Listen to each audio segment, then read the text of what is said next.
The topic itself seems a bit ironic.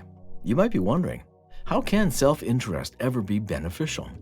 When we think about self-interest, we always associate it with selfishness. But when it comes to the market, Adam Smith thought otherwise. Smith believed that even if people took decisions in a market economy based on their self-interest, the outcome as a whole would turn out to be better for the economy.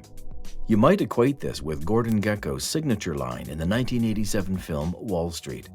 Greed, for lack of a better word, is good. Smith believed that the cumulative impact of many people attempting to make the best use of their money and encouraging the industries in which they invest to generate value would end up raising a society's annual revenue. It seems absurd, but you will see how this makes sense. These ideas are elaborated in Smith's invisible hand theory, which states that when one entity acts in its own best interest, it also overlaps with the best interest of others, resulting in unintended but substantial societal benefits. Self-interest in the market economy was always associated with profit maximization.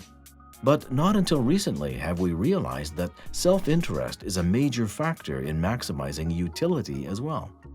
The utility is the point where economics intersected with psychology, and economists often found it hard to grasp, considering there was no number or statistic they could assign to utility. It is a factor that is, in all terms, subjective and can change under various circumstances. Francis Y. Edgeworth, a pioneering mathematical economist influenced by psychophysics, envisioned the invention of a Hedonometer, a device that measures pleasure, a gadget for determining a person's degree of happiness. But it was futile, as economists realized later on that utility is a factor that cannot be measured. If utility is cardinal and quantifiable in economics, it is defined as the sum of a person's happiness from the consumption of all units of a certain commodity or service.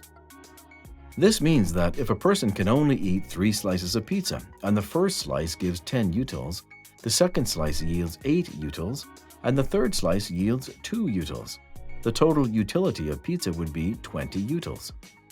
Adam Smith's assumption of the beneficial power of self-interest is also based on the concept of Homo Economicus. The metaphorical human being, Homo Economicus, or economic man, is distinguished by an endless ability to make logical judgments. Certain economical models have long assumed that individuals are rational and will seek to maximize their utility for both monetary and non-monetary advantages. The Homo Economicus makes completely rational decisions that are never impacted by personal prejudices. In addition, the Homo Economicus has an unlimited cognitive capacity and can process any amount of data, regardless of quantity, quality, or complexity. Furthermore, there is also the assumption that the Homo Economicus has access to all important data pertaining to the judgments they must make. But this is all in theory. In practice, there are a lot of factors that refrain a Homo sapien from enacting as a complete Homo Economicus.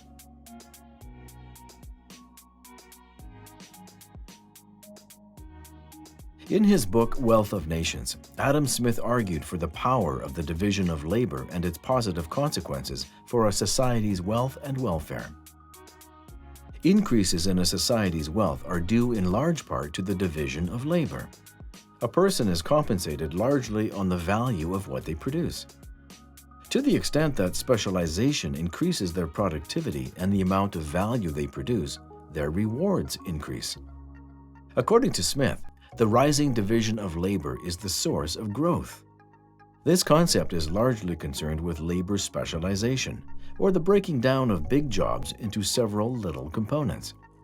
Under this system, each worker becomes an expert in a single area of production, boosting his productivity. Laborers don't have to swap duties during the day, which saves even more time and money. Assigning each worker to the task that best suits him is also a part of the division of labor.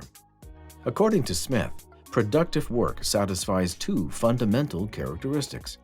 It must, first and foremost, lead to the creation of tangible objects. Second, labor must generate a surplus that can be reinvested in the production. Plato, speaking through Socrates' notes in The Republic Part 2, had something similar to say. In a society where a farmer, a weaver, a builder, and a shoemaker coexist, is it more productive for a farmer to provide enough food for all four of them and devote enough time and labor to food production to provide for the needs of all four? Or, alternatively, should he disregard the others and devote a quarter of his time to producing a quarter of the amount of food, and the other 3/4, one to building himself a house, one to making clothes, and another to making shoes? The more trade opportunities there are, the more intensive and precise the division of labor among people will become. A wider market allows for more specialization. More specialization leads to increased income, and so on in a virtuous cycle. But variety in product choice actually reflects higher information content and organization than do limited or generic goods. The more precise alignment of product characteristics with customer preferences increases welfare and efficiency in the economy.